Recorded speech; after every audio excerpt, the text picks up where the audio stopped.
बिस्मिल्लाहिर्रहमानिर्रहीम।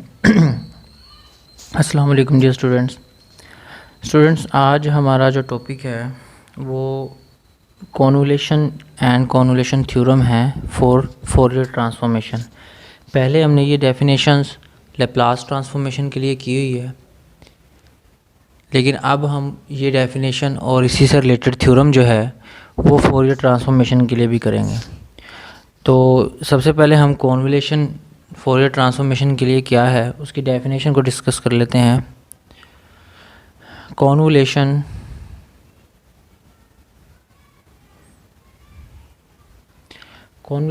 Of two functions. तो सबसे पहले हम यहाँ पर ये डिफाइन करेंगे the convolution of two functions. अब यहाँ पर जो दो फंक्शंस लेने हैं आप कोई भी ले सकते हैं, f(x) एंड g(x). ये हमने दो फंक्शन ले लिए हैं जिनकी कॉन्वोल्यूशन डिफाइन करनी है। Is denoted as by f(x) star g(x) is defined as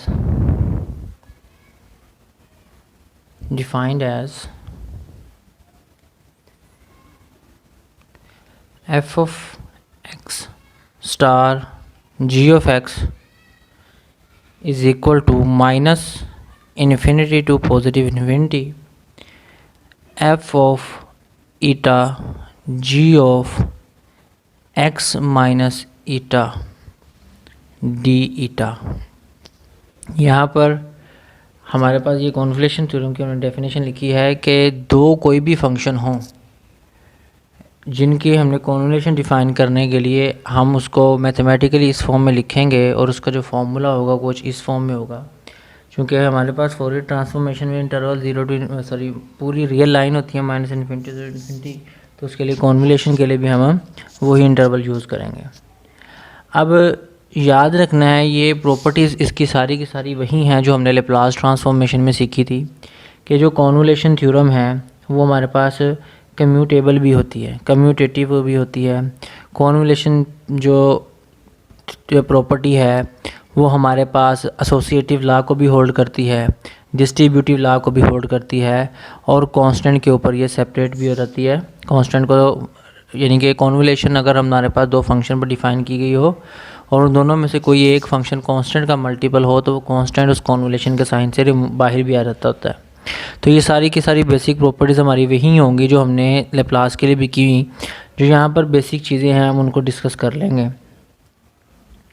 यहाँ पर हमने जो कॉन्वोल्यूशन को डिफ़ाइन किया है बेसिकली वो कॉन्वोल्यूशन बेसिकली है फंक्शन ये f स्टार ऑफ g। अगर हम इसको नोट के तौर पर लिख दें कि हमारे पास जो f स्टार ऑफ t है जिसको हम कॉन्वोल्यूशन कहते हैं दो फंक्शन की, basically is a function of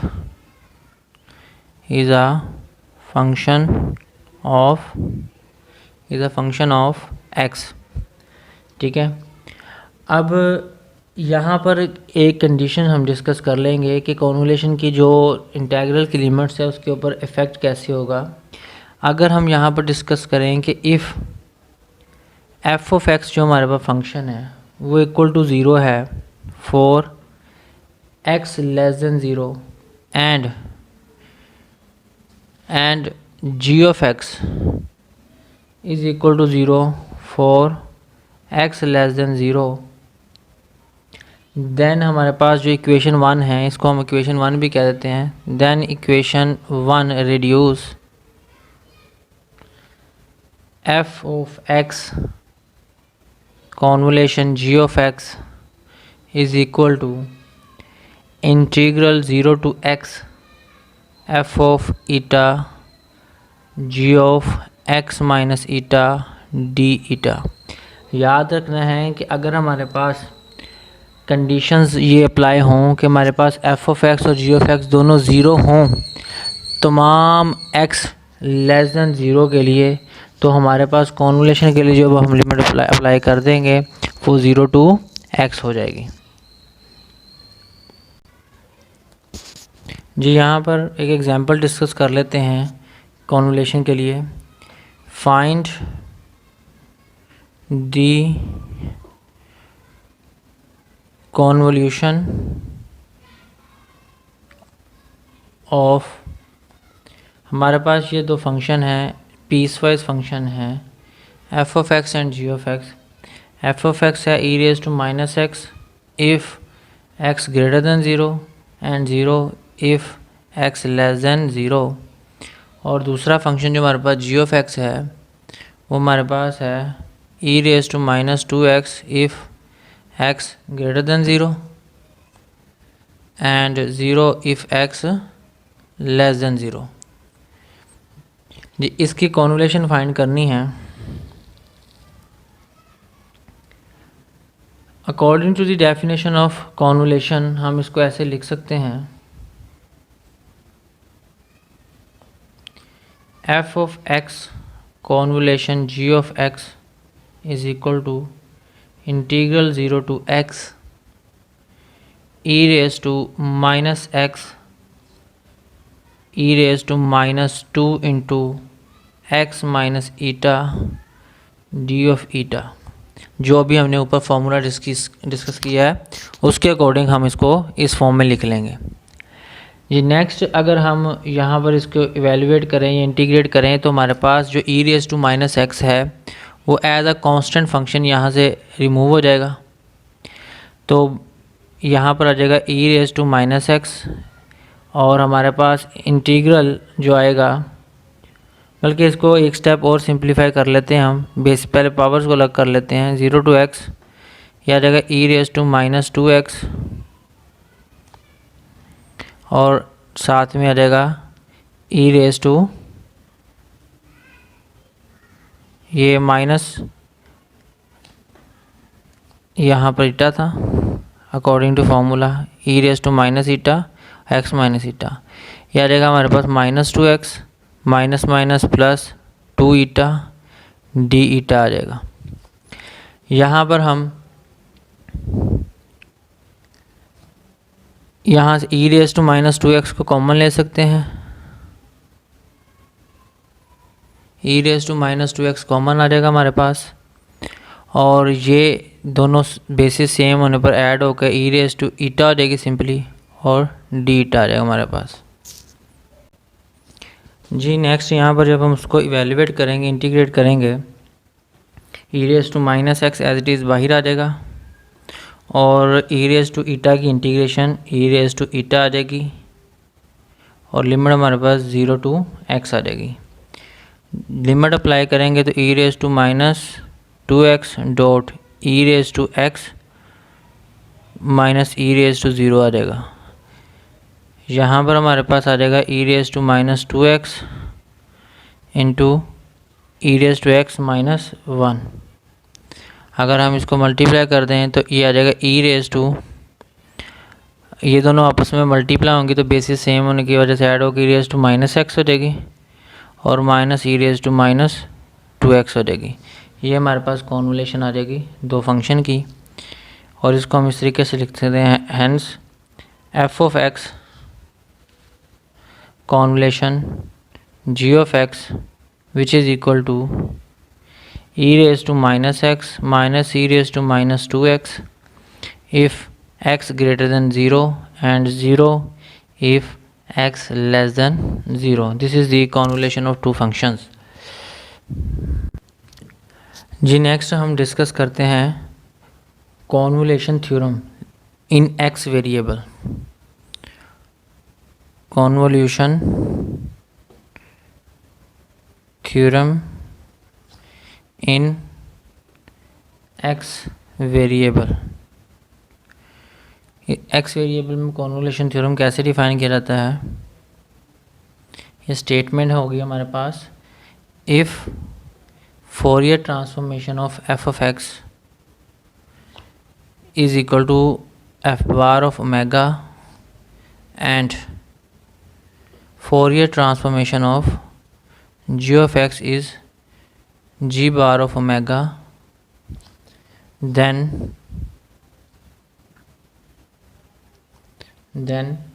Fourier transformation of f of x convolution g of x is equal to f bar of omega g bar of omega। यानी कि ये थ्योरम हमें ये बताता है कि अगर दो फंक्शन की कॉन्वोल्यूशन ली जा रही है और उसकी फोरियर ट्रांसफॉर्मेशन हम अप्लाई करते हैं तो बेसिकली दो फंक्शन की कॉन्वोल्यूशन की फोरियर ट्रांसफॉर्मेशन में दोनों फंक्शन की फोरियर ट्रांसफॉर्मेशन का प्रोडक्ट आ जाएगा। यानी कि क्या कह रहे हैं यहाँ पर कि कॉन्वोल्यूशन जब भी दो फंक्शन की हम ले रहे हैं, उन दोनों फंक्शन की जिनकी कॉन्वोल्यूशन ले रहे हैं उनकी फोरियर ट्रांसफॉर्मेशन बेसिकली दोनों की फोरियर ट्रांसफॉर्मेशन का प्रोडक्ट होगा।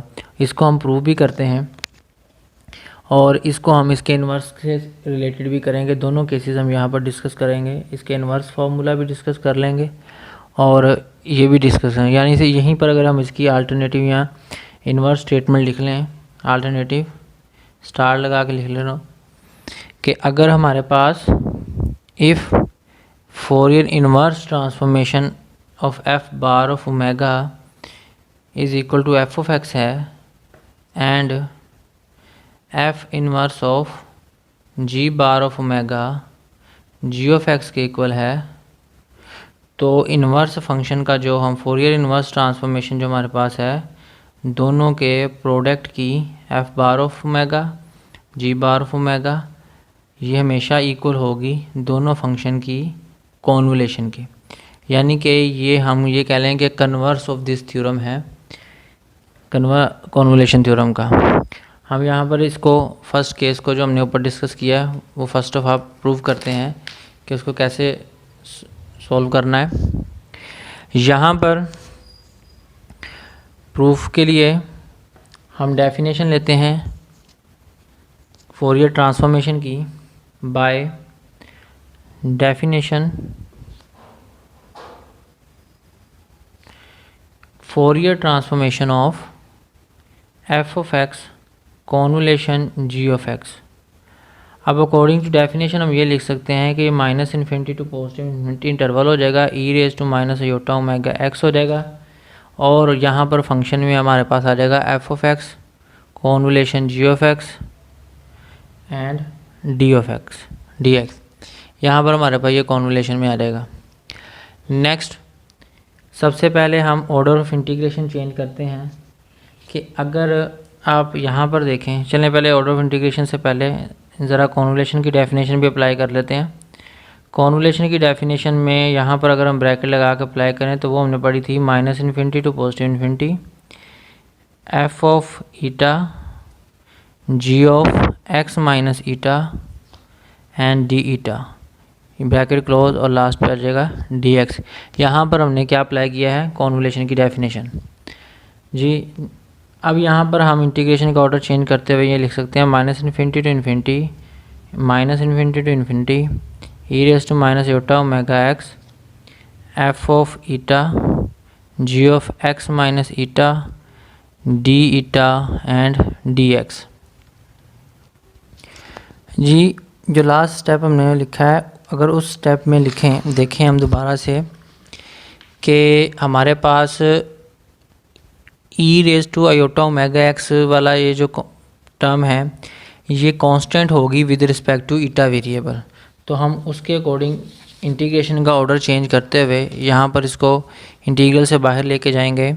ऐसे integral minus infinity to infinity f of eta, ये ईटा वाला इंटीग्रल आ गया है, ब्रैकेट लगा कर integral minus infinity to infinity e raise to minus iota omega x g of x minus eta और यहाँ पर आ जाएगा d x bracket close and d eta. अब यहाँ पर हम स्मॉल सब्स्टिट्यूशन कर लेते हैं। इस स्टेप को आप लिख भी सकते हैं changing the order of integration, changing the order of integration. यहाँ पर हमने इंटीग्रेशन का ऑर्डर चेंज किया है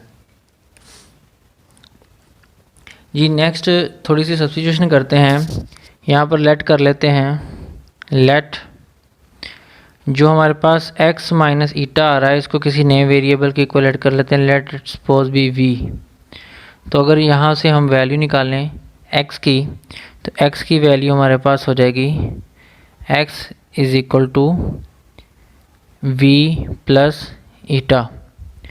और अगर यहाँ पर हम डेरिवेटिव लें तो this implies that dx is equal to dv, क्योंकि यहाँ पर with respect to x variable eta constant होगा और विद रिस्पेक्ट टू ईटा हमारे पास x कांस्टेंट हो जाएगा। और इसके लिए इंटरवल हमारे पास सेम रहेगा माइनस इन्फिनिटी टू इन्फिनिटी। जो हमने नया वेरिएबल इंट्रोड्यूस किया है उसके लिए हमें जो लिमिट का इंटरवल है वो सेम ही रहेगा। नेक्स्ट अगर इस सब्स्टिट्यूशन को हम पुट करते हैं इंटीग्रल में, ये हमारे पास आ जाएगा minus infinity to positive infinity f of eta integral minus infinity to positive infinity e raise to minus iota omega x की जगह आ जाएगा वी प्लस ईटा। नेक्स्ट हमारे पास g of x minus eta की जगह आ जाएगा जी ऑफ वी एंड साथ आ जाएगा हमारे पास डी वी, ब्रैकेट क्लोज कर लेंगे हम यहाँ पर, एंड डी ईटा आ जाएगा। अब अगर हम यहाँ से एक्सपोनेंशियल फंक्शन की पावर को ब्रेक करें तो वो हमारे पास कुछ इस फॉर्म में आएगी, integral minus infinity to infinity e raise to minus iota omega v dot e raise to minus iota omega eta g of v d we.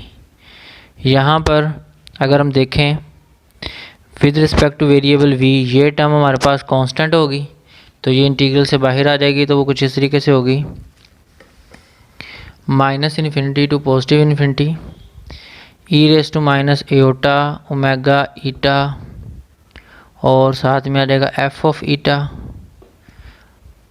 D eta into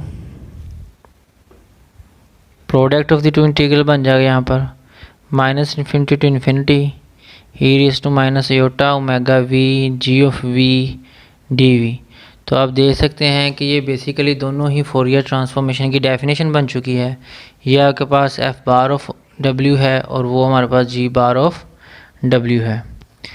और यहाँ पर हमने अप्लाई किया था Fourier transformation of F of x convolution ji of x is equal to F bar of W G bar of W. अगर यहाँ पर हम फोरियर को उस तरफ अप्लाई करते हैं तो F inverse of F bar of W G bar of W या omega equal to F of x convolution ji of X. जी यहाँ पर एक एग्जांपल डिस्कस करते हैं, use convolution theorem to find f inverse of 1 over 1 plus iota omega 2 plus iota omega। जैसे कि अभी हमने थ्योरम प्रूव किया है उसमें हमने कॉन्वोल्यूशन के इन्वर्स में पढ़ा है कि कॉन्वोल्यूशन ऑफ इन्वर्स में बेसिकली ये दो फंक्शन की फोरियर ट्रांसफॉर्मेशन का प्रोडक्ट होता है। यानी कि हम यहाँ पर ये लिख सकते हैं कि ये चीज़ बेसिकली हमारे पास एफ बार ऑफ डब्ल्यू हमारे पास ये है 1 over 1 plus iota omega and g bar of डब्ल्यू हमारे पास है 1 over 2 प्लस आयोटा ओमेगा। ये दो फंक्शंस का हमारे पास क्या है, प्रोडक्ट है।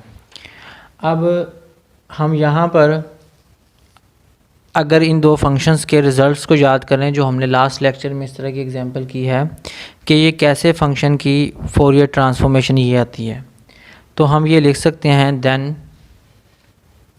अगर हम एफ ऑफ एक्स को डिफ़ाइन करें तो एफ ऑफ एक्स बेसिकली हमारे पास एक यूनिट स्टेप फंक्शन की हेल्प से हम ये भी लिख सकते हैं e raise to minus x u naught of x, या दूसरे वर्ड में डायरेक्टली लिख लेते हैं कि ये e raise to minus x था if x greater than zero and zero था if x less than zero.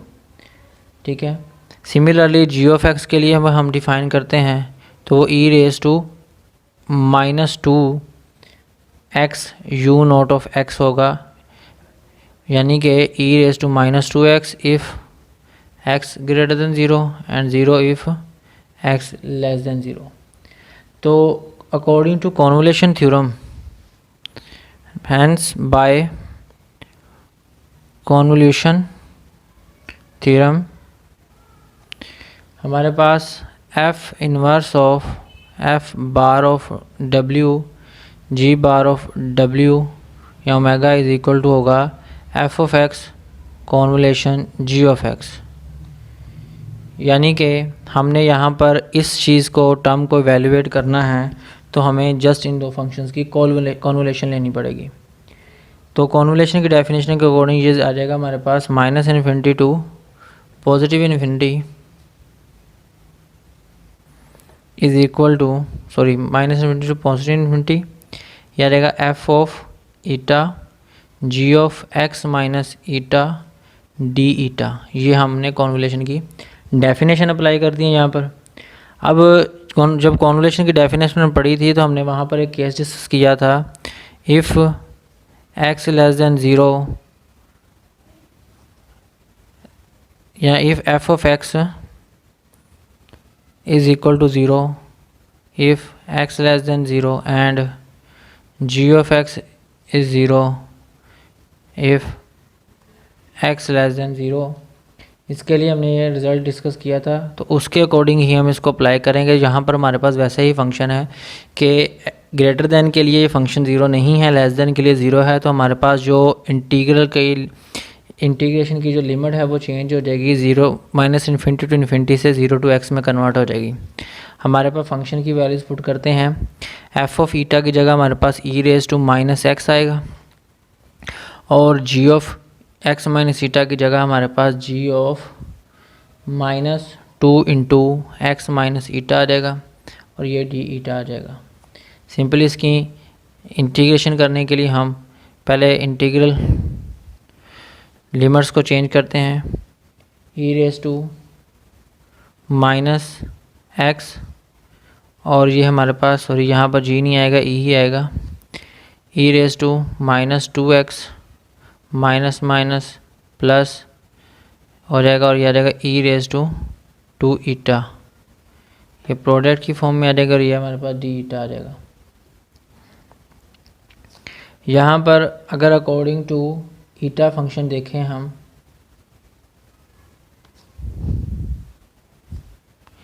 Last time की तरह यहाँ पर ये डेफिनेशन ध्यान रखें, अप्लाई करते हुए यहाँ पर मिस्टेक हो जाती है कि जब ईटा के अकॉर्डिंग पुट कर रहे हैं तो e raise to minus x की जगह ई रेज टू माइनस ईटा ही आएगा, एक्स नहीं आएगा। ठीक है, अब यहाँ पर आप e raise to minus x को कॉमन ले लेंगे, e raise to minus x हमारे पास कॉमन आ जाएगा तो e raise to zero to integral zero to x हो जाएगा और ये दोनों फंक्शंस जो ईटा के अकॉर्डिंग है इनकी लिमिट्स चेंज होके पावर चेंज होके ई रेज टू ईटा हो जाएगी एंड डी ईटा आ जाएगी। जी इसको जब हम इवेल्युएट करेंगे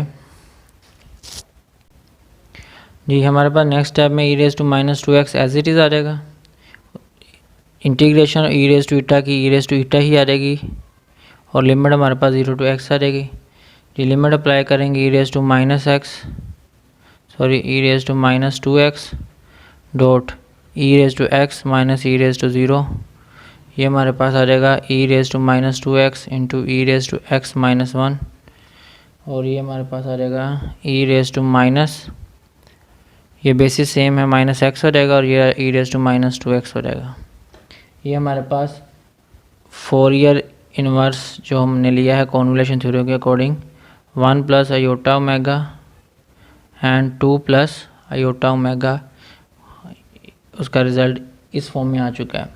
अब अगर इसको हम अकॉर्डिंग टू डेफिनेशन ही अप्लाई करते हैं तो वो ये बन जाएगा e raise to minus x minus e raise to minus two x if x is greater than zero and zero if x less than zero. This is the required convolution. तो ये result हमारे पास है with respect to convolution theorem.